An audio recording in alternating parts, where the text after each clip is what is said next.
According to the Old Testament, Sirach 6, lines 14 to 17, a faithful friend is a sturdy shelter, he who finds one finds a treasure. A faithful friend is beyond price, no sum can balance his worth. A faithful friend is a life-saving remedy. The Friedmans lived with us for a few months already. The winter seasons began, and snow began to fall. We met this friend when we needed him most. However, our relationship with him was very shaky in the beginning. It all started when we noticed Mr. Friedman was starting to get ill. He also complained that he felt pain in his arm. We knew we needed to call a doctor. My dad decided to run to a doctor's office in the town.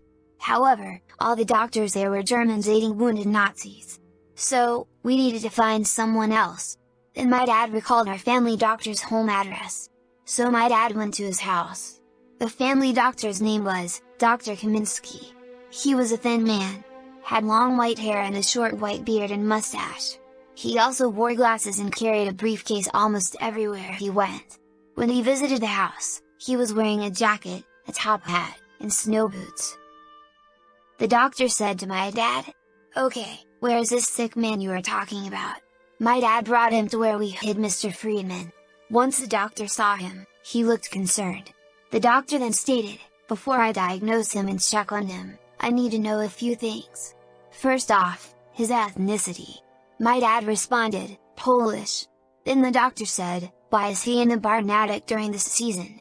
My dad said, "It does not matter, he has so many blankets and pillows in there." The doctor then responded, "It isn't humane." Then the doctor asked sternly, "Are you hiding something from me?" My dad said, "I am not hiding anything. We are just asking you to help this man."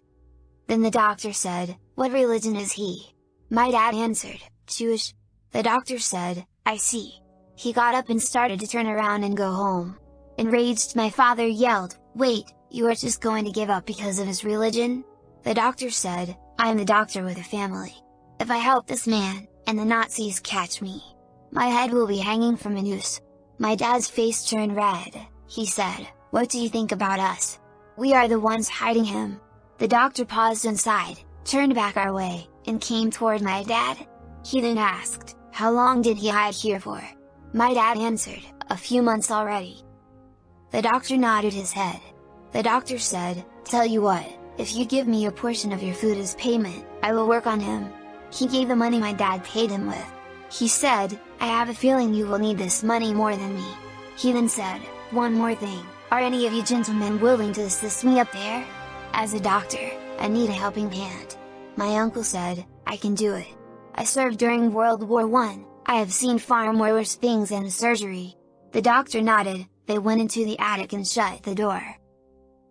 Meanwhile, Hannah and Isaac were asked to leave. Mrs. Friedman was allowed to stay. We did not know how long the checkup was going to take.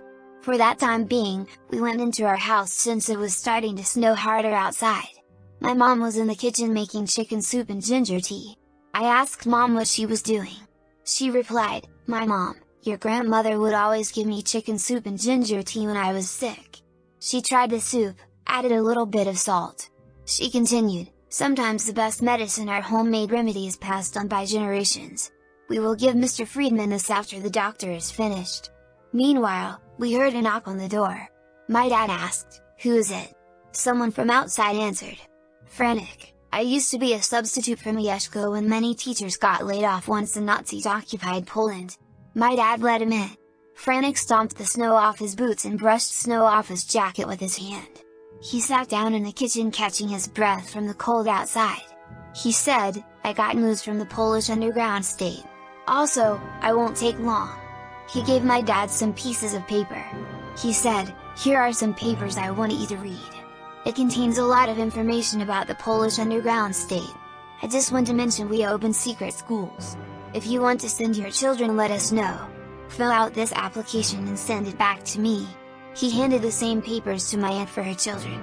He looked at my family and said, "I would love to chat, but I have other houses to visit." Just like that, he left. After a few hours, the doctor was finally finished. He came into our house and sat down at the dinner table. He said, "I got great news. He only has a cold, no fever, and it's not influenza. As for his arm, he only has a sprained muscle." The doctor then said, "What I recommend is that he needs is plenty of rest and that you need to keep him warm. Give them extra blankets for warmth and some herbs to boost his immune system. However, to keep his children from catching his cold, I insist that you keep them in the house until their father reaches full recovery.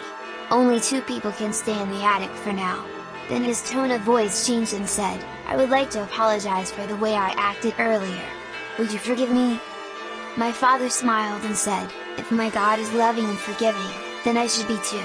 Also, don't beat yourself up about it. You did the right thing." The doctor, almost in tears, nodded, got up, wished us a good night, and left. Right away we ran to Mr. Friedman and gave him more blankets and the tea and soup my mom made. After that whole thing, Hannah looked at me, and quietly asked, "Will things change for the better for the both of us?" I responded, "I hope so. I hope Poland is free again and that all Jewish people can live without fear." Then I went to sleep on the floor mat, with my brother and cousins. Meanwhile, Isaac and Hannah took the couch.